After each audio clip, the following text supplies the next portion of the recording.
J'aimais ta parole, Seigneur. Elle est la vérité sur mon sentier. Pareil, je vais me laisser guider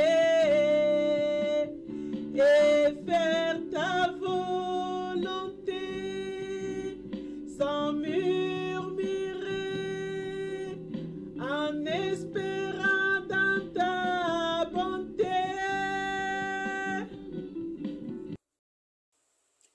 Vendredi 26 août. Je ne mettrai point dehors celui qui vient à moi, car je suis descendu du ciel, non pour faire ma volonté, mais la volonté de celui qui m'a envoyé. C'est ici la volonté de mon Père, que quiconque discerne le Fils et croit en lui ait la vie éternelle. Jean 6, versets 37 à 40. Voulez-vous vraiment être sauvé? Personne, si ce n'est Dieu lui-même, n'aurait eu la pensée de justifier des coupables. Ces coupables, ce sont les hommes qui se sont révoltés contre lui. De toute leur énergie, ils ont fait le mal, même après avoir subi les amères conséquences du péché. Ils y retournent encore.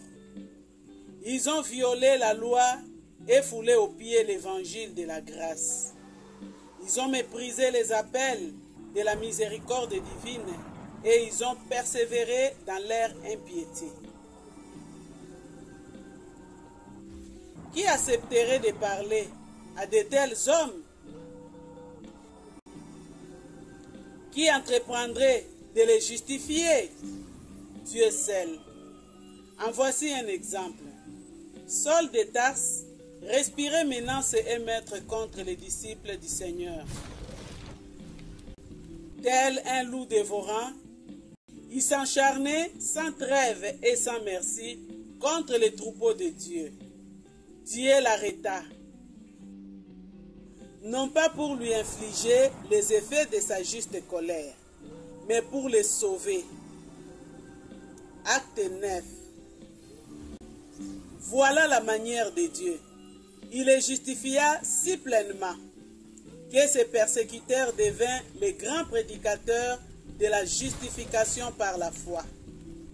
1 Corinthiens 6, versets 9 à 11. Car non seulement Dieu seul voulait justifier les pécheurs, mais seul il pouvait le faire. Il l'a fait sans renoncer aux exigences de sa justice et de sa sainteté, mais en vertu du sacrifice de Christ, car le sang de Jésus, son Fils, purifie de tout péché.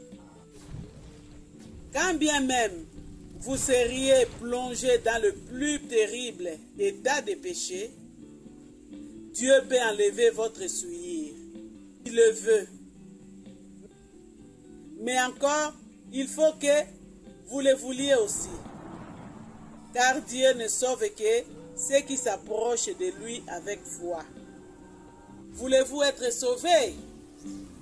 Je crois dans tes